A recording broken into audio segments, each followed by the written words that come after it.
과수원을 물려받아서 사과 농사를 짓게 됐는데요. 지을 때에 그 마음에 내가 처음 농사를 짓지만 가을에 결실할 때는 정말 큰 사과를 내가 거두어야겠다, 그렇게 다짐을 하고 다른 농부들보다 정말 열심히 일했습니다.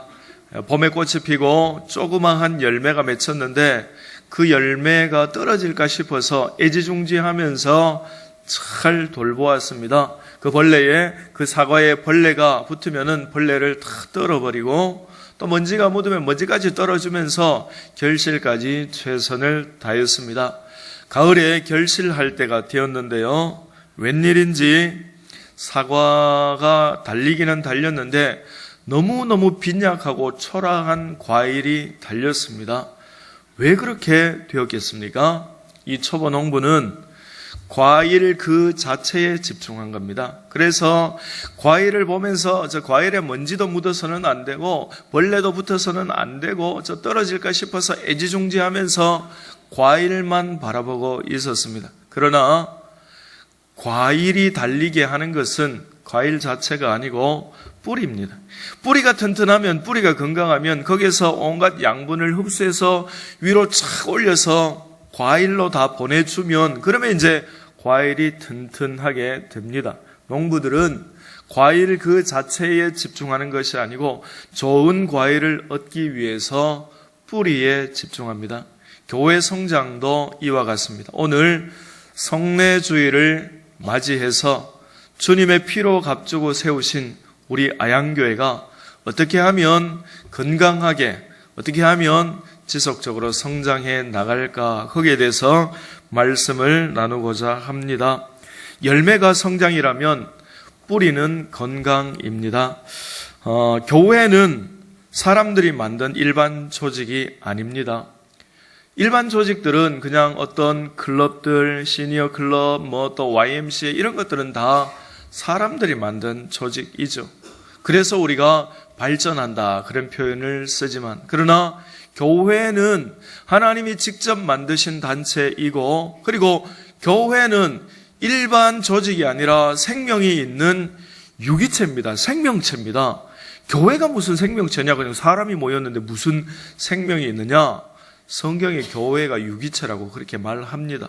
에베소서에서 말씀하시기를 교회는 주님의 몸이다. 그리고 성도 한 사람 한 사람은 그 몸을 이루고 있는 사지백체다. 어떤 사람은 손의 역할을 하고, 어떤 사람은 발의 역할을 하고, 어떤 사람은 심장의 역할을 하고, 어떤 사람은 콩팥의 역할을 하고, 주님의 몸이, 교회는 주님의 몸이고 성도들은 그 몸을 이루고 있는 지체다, 그렇게 말씀하시고, 골로새서에 보면 그러면 주님은 무엇인가? 주님은 몸인 교회의 머리가 되신다, 그렇게 말씀합니다.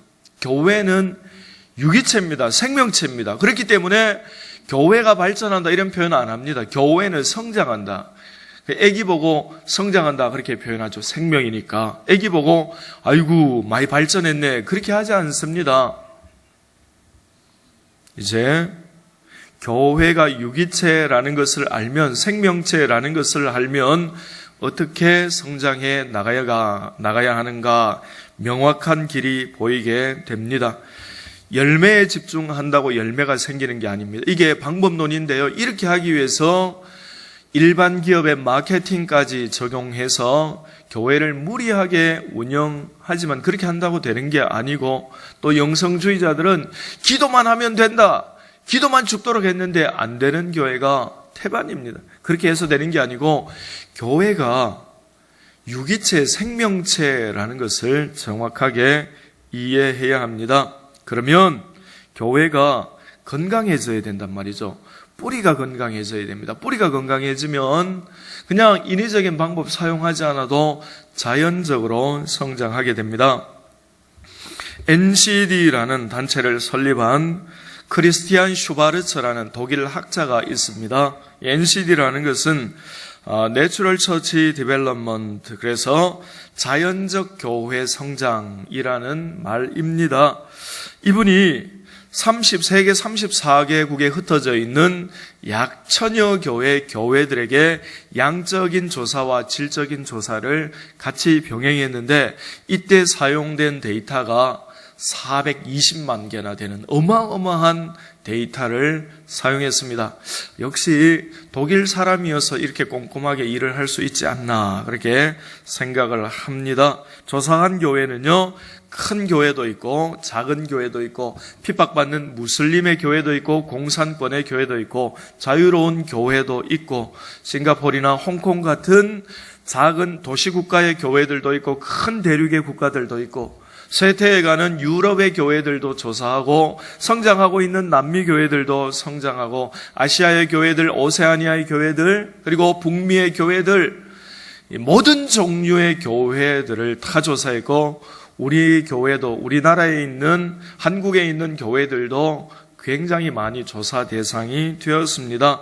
그렇게 이제 양적인 조사와 질적인 조사를 병행한 결과 교회를 건강하게 성장시키는 8가지 질적인 특성이 있다 하는 게 연구되었습니다. 교회를 뿌리를 튼튼하게 해서 열매를 맺게 하는 8가지의 질적인 특성이 있다 하는 것을 발견했습니다. 그리고 이 8가지의 질적인 특성이 100점 만점 가운데 40점이 되면 교회들이 다 성장하는 것을 발견하게 되었습니다. 목숨이 왔다 갔다 하는 무슬림권의 교회들도 40점이 되니까 성장했습니다. 공산권의 교회도 40점이 되니까 성장했고 쇠락의 일로에 있는 유럽 교회들도 40점이 되니까 성장했습니다. 자연적 교회 성장은 그러나 폭발적인 교회 성장을 말하는 것이 아닙니다. 우리는 폭발적인 걸 너무너무 좋아합니다. 성경에 폭발적인 교회 한 모델이 있습니다. 그게 바로 예루살렘 교회입니다. 물론 안디옥 교회도 많이 성장했지만 폭발 정도는 아닙니다. 폭발했다 하면 적어도 5년 내에 막 5,000명, 10,000명, 20,000명 이제 그래 돼야 그게 폭발이죠. 그런데 예루살렘 교회는 한꺼번에 많은 사람들이 그냥 막 밀물처럼 몰려온 겁니다. 많이 오니까 교육을 못 시키는 거예요. 교육을 못 시키니까 성숙이 안 돼요. 시간이 가도 성숙이 안 되는 겁니다. 성숙이 안 되니까 열매를 못 맺게 되는 것이고 밀물처럼 밀려왔다가 썰물처럼 빠져나가 버렸습니다. 여러분, 폭발, 급성장, 속성반 이런 것은 성숙하고는 굉장히 거리가 멀고 그렇게 해서 순간 그렇게 돼도 오래 못 가고 주저앉아 버립니다. 그러니까 기본기를 탄탄하게 해야 되고 교회를 성숙하게 하고 건강하게 해야 됩니다. 그런데 그게 더딘 것처럼 보이지만 그게 지름길이고 유일한 길인 줄로 믿습니다. 그러니까 우리가 성숙해져야 되는데요. 이 8가지 질적인 특성을요, 이렇게 한번 물통으로 표현을 해봤는데요. 한번 좀 비춰봐 주시기 바랍니다. 그림. 자, 우리가, 물통 나오네요. 물통을 이제 만들 때에 8가지 나무 조각으로 이렇게 세로로 다 붙여서 물통을 만들었다고 한번 가정해 보겠습니다. 그리고 물통에 물이 있죠. 근데 그 물은 교회의 평균 출석을 말합니다. 그런데 이제 8가지 질적인 특성 가운데에 이제 제일 낮은 쪽이 있습니다. 그러니까 제일 성숙하지 못하다는 것이죠. 그쪽으로 이제 물이 빠져나가게 됩니다. 물이 빠져나가게 되죠. 그래서 이 8가지 질적인 특성 가운데 연약한 부분을 강화시키는 겁니다. 강화시키면 강화시키는 그 부분만큼 수위가 높아지게 됩니다. 11월 말이나 12월 초쯤에 한국 NCD의 도움을 받아서 우리 교회의 건강 지수를 측정하려고 합니다. 그동안 우리가 짐작만 했습니다.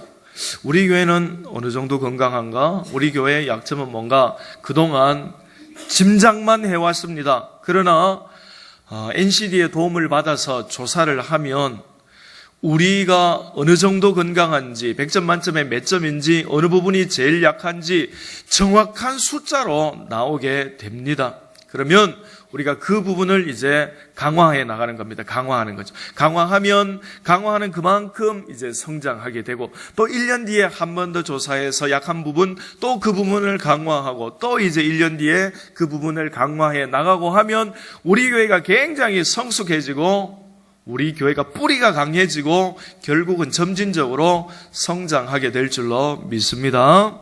그렇기 때문에 원래 조사할 때는 2번 합니다. 왜 2번 하는가 하면 2번 해야만 정확한 수치가 나오기 때문에 그렇습니다. 8가지 질적인 특성을 간략하게 말씀드릴 텐데요. 잘 들으시고 우리 교회가 이 8가지 부분을 좀 성숙해서 나가야겠다, 그렇게 생각해 주시면 감사하겠습니다. 8가지 질적인 특성 가운데 첫 번째는 평신도를 사역자로 세우는 지도력입니다. 이 무슨 말인가 하면 목회자가 슈퍼맨이 되어서는 안 된다는 말입니다. 목회자가 이것도 하고 저것도 하고 혼자 다 하면 다 되는 것처럼 보이지만, 조금의 열매는 보일지 모르지만, 그러나 목회자가 탈진하면 다 끝나버린다는 것입니다. 여러분, 베드로 사도께서 이렇게 말씀하셨죠. 우리가 하나님의 말씀을 제쳐두고 공궤를 일삼는 것이 마땅하지 않다. 우리가 하나님의 말씀과 기도하는 것을 제쳐두고 공궤를 일삼는 것이 마땅치 않다, 그렇게 말씀하면서 성도님들에게 다 이렇게 업무를 나누어 주고, 우리는 하나님의 말씀을 연구하고 가르치고 복음을 전하고 성도들을 위해서 기도하고 연약한 성도들을 신방의 하나님의 말씀으로 세우는 그 목회자의 본연에 집중하겠다, 그렇게 말했습니다. 그래서 우리 위원회와 재직회 성도님들 많은 직분들이 있는데요, 우리 위원회와 또 우리 재직회 각 부서들마다 자기의 역할을 잘 해주셔야 됩니다. 여러분들이 안 하면 제가 합니다. 그리고 교역자들이 하게 되죠. 여러분들보다 더 잘하죠. 왜냐하면 오랫동안 그 일들을 해왔으니까. 그런데 할 수는 있고 더 잘할 수는 있지만, 그러나 다른 일을 못하는 거예요. 하나님의 말씀 연구하고 가르치고 연약한 사들 성도님들 신방에서 세우고, 그 일에 분명히 허점이 생기게 되어져 있습니다. 그러니까 목회자는 그 일에 집중하고 리더십을 성도님들에게 이양해서 성도님들이 내가 맡은 그 일은 내가 아니면 할 사람이 없다, 그런 마음으로 진행을 해 주셔야 되고요. 그 다음에 은사 중심의 사역입니다. 모든 봉사자들은 가급적이면 본인의 특성, 적성을 고려해서 이제 그쪽으로 배려를 해야 되겠죠. 오리는 수영을 잘하고 토끼는 달리기를 잘합니다. 그런데 오리 보고 달리기를 시키면 물갈퀴가 너덜너덜하게 다 떨어집니다. 달리지도 못하고, 토끼 보고 수영시키면 물에 빠져 죽습니다. 그러니까 여러분, 봉사에 따라서 그렇게 이제 은사를 나누어야 가야 되고요. 세 번째, 열정적인 영성입니다. 열정적인 영성은 다른 말로 하면 교회가 뜨거워야 된다는 겁니다. 교회가 뜨거워야 되는데, 여러분들 민감하신 분들은 좀 느꼈을지 모르시겠는데요. 금요기도회에 제가 여러 가지 실험을 해봅니다. 설교와 그 다음에 찬양과 기도를 이렇게 동일한 주제로 하고, 좀 어떻게 하면 성도님들이 좀 이렇게 좀 기도를 뜨겁게 하실 수 있을까, 여러 가지 시도들을 해보고 있습니다. 그리고 또 당회에서 의논해서 내년부터 오후 예배를 말씀 예배로 드리기로 했습니다. 찬양 예배가 있는 것처럼 말씀 예배를 드리는데요, 설교 시간에 이제 여러분 1년 1독을 목표로 성도님들이 집에서 성경을 읽어 오실 수 있도록 제가 오후 예배 설교 시간에 성경을 이렇게 넘겨가면서 장과 장의 주제를 이렇게 상세하게 설명을 쉽게 해드립니다. 그러면 집에서 여러분들이 쉽게 읽어 오실 수 있고요. 한국 교회의 부흥의 뿌리를 거슬러 올라가면 100년 전에 있었던 평양 대부흥 운동입니다. 그 평양 대부흥 운동이 100만인 구령 운동으로 이어졌고, 100만인 구령 운동이 이게 엑스플로로 이어져서 오늘날까지 오게 되었습니다. 그런데 여러분, 평양 대부흥 운동의 뿌리가 바로 부흥사경회입니다. 부흥회가 아니고 부흥사경회. 부흥사경회는 3주 동안 성도님들이 전부 집에서 쌀 가져오고 속 가져오고 불 피워서 밥을 해먹어 가면서 3주 동안 하나님의 말씀을 집중적으로 배우는데, 그걸 1년에 2번, 많게는 4번, 그렇게 해서 하나님의 말씀을 깊이 연구하고 공부해서 알았다는 거죠. 하나님의 말씀을 아니까 은혜가 되고 회개가 되고 그렇게 사라지고, 거기서 폭발적인 역사가 일어나서 많은 영혼들이 주님께로 구원받는 그런 일들이 일어나게 되었습니다. 네 번째로 기능적인 조직입니다. 교회의 모든 조직들은 조직을 위한 조직이 아니라 실제적인 기능을 하는 조직이 되어야 합니다. 그래서 작년에 있었던 조직이니까 10년에 있었던 조직이 이게 아니고 원래 필요한 조직이 새로 발견되었다면 필요 없는 조직은 좀 수정을 해서 새로운 조직을 만들 수 있어야 합니다. 그래서 제가 작년에 이제 전도회 아이디어를 드렸던 것 중에 하나가 전도회에 새가족이 정착하는 이 기둥 중에 하나가 전도회입니다. 그런데 전도회장님은 할 일이 많아서 새가족을 잘 못 돌보십니다. 그래서 전도회에 총무도 있고 또 서기도 있고 회계도 있고 이런 것처럼 이제 새가족 부장을 둡시다. 그러면 회장님이, 시간 없는 회장님이 관리하는 게 아니라 그 사람이 새가족을 관리하면 전도회가 새가족을 받아들이고 그분이 정착할 수 있도록 하는 실제적인 조직이 될 수 있다. 그렇게 아이디어를 드렸고요. 올해 전도회에서 한번 생각해서 실천해 주시면 감사하겠고요. 다섯 번째, 영감 있는 예배입니다. 영감 있는 예배는 은혜 받는 예배라는 말입니다. 그런데 우리가 분명히 명심해야 되는 것은 예배의 목적은 내가 감동받고 예배의 목적은 내가 은혜 받는 것, 이게 예배의 목적이 아닙니다. 이렇게 말하면 이것은 지극히 인본주의적인 발상입니다. 예배의 목적은 내가 은혜 받고 감동받는 게 아니라 하나님을 경배하는 게 예배인 줄로 믿습니다. 여러분, 우리가 예배에 집중하고 하나님께 집중해서 하나님께 온전한 경배를 올려드리면 그 반응으로, 그 피드백으로 하나님이 반드시 은혜를 주십니다. 그래서 우리가 그 부분을 강화해 나가야 되고요. 그 다음에 여섯 번째로 전인적인 소그룹입니다. 우리가 작년부터 이제 주일 소그룹, 전도의 주일 소그룹을 운영하고 있습니다. 교회는 예배를 드리는 대그룹과 소그룹, 그게 두 가지로 운영이 돼야 되는데요. 이 대그룹은 그냥 성도님들 상호 간에 교제하고 소통하는 그런 시간이 아니잖아요. 그냥 이 시간은 저하고 여러분하고 소통하고 하나님을 향하는 시간입니다. 그러면 성도님들 상호 간의 소통과 교제가 이 시간에는 이루어지지 않죠. 그게 언제 이루어지는가 하면 주일 소그룹 시간에, 전도의 소그룹 시간에 거기서 성도 간의 교제와 소통이 이루어지게 되고, 그 다음에 전도에게 해야 할 또 다른 기능은 거기서 믿음이 연약한 사람들 믿음 가운데 세워나가는 그 역할들, 위로하고 견면해서 세워나가고 또 새가족이 왔을 때에 탈락되지 않고 믿음에서 세워나가는 그 역할을 전도회가 하는 겁니다. 새가족이 왔을 때에 친구 5명만 생기면, 아는 사람 5명만 생기면 절대로 믿음에서 떨어지지 않습니다. 그 역할을 하는 데가 전도회입니다. 그 다음에 7번째, 전도 은사자들의 전도입니다. 하나님께서 모든 성도들을 전도자로 부르셨습니다. 그럼에도 불구하고 교회에 전도 은사자들이 있습니다. 전도 은사자는 10%에서 한 20% 정도 됩니다. 그런데 이 10%에서 20% 정도 되는 전도 은사자들은 전도 은사가 없는 사람들의 10배의 역량을 가지고 있습니다. 그런데 제가 똑같이 권면한다면 어떻게 되겠습니까? 은사가 없는 사람은 굉장히 심적으로 부담이 되고 은사가 있는 이 사람은 아무 부담도 안 되는 거예요. 그래서 여러분, 은사가 있는 분들을 발굴해서 이분들이 더 큰 역량을 발휘할 수 있도록 도와주어야 되는데요. 그래서 제가 우리 아양 전도대를 가지고 실험을 해봤어요. 어떻게 했는가 하면 우리 지금 아양 전도대가 8개 전도팀이 있습니다. 8개 전도팀이 있는데 사랑의 차를 나누고 그냥 좋은 하루 되세요 하고 그렇게 끝났는데 그게 아니고 그 8개 팀마다 전도 은사가 있는 분들을 한 분씩 이렇게 넣었어요. 그리고 그분들은 오면은 차 타거나 뭐 그런 거 하지 말고 이제 오면은 만나서 그분에게 말을 걸고 대화를 나누고 복음을 전하고 교회 오라고 권면하고 그분 전화번호를 적는 그 일을 하십시오 했는데 이게 맞아 떨어졌어요.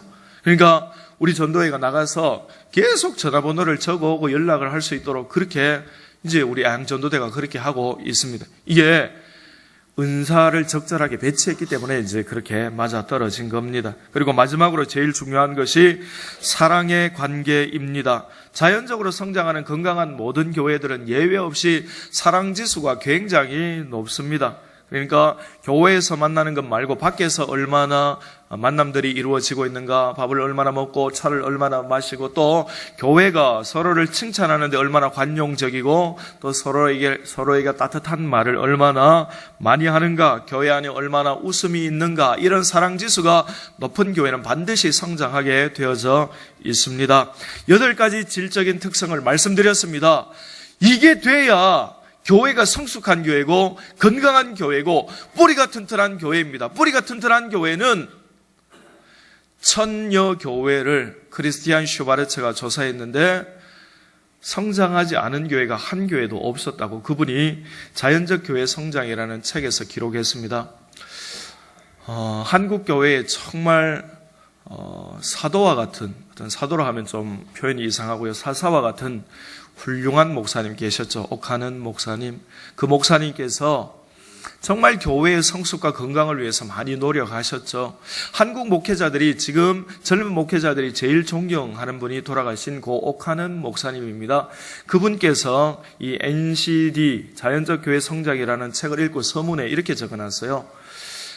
내 평생에 책을 읽다가 정신을 잃을 정도로 흥분한 경험이 잘 없는데 이 책을 읽고 나는 정신을 잃을 뻔했다. 할 수만 있다면 나는 이 책의 판매원이 되어도 좋겠다. 저는 처음에 그 책의 서문을 안 읽었어요. 그리고 내용을 이렇게 봤는데 내용이 정말 너무너무 성경적이고, 야, 이거구나. 그냥 신기루 같은 교회 성장을 향해서 쫓아가다가 되는 듯 하다가 무너지고, 되는 듯 하다가 무너지고, 일반 기업에서 사용하는 마케팅 같이 무분별하게 교회에 적용하고 이래가지고 교회가 이상하게 되는데, 정말 이거구나. 정말 교회를 성장하게 하는 방법이 이거구나. 저도 그렇게 생각하게 되었습니다. 그래서 우리가 교회를 이제 성숙하게 세워나가야 되는데요. 그 일에 잘 협조해 주시고 기도해 주시고 동참해 주시는 우리 모든 성도님 되시기를 주님의 이름으로 축원합니다. 기도하겠습니다.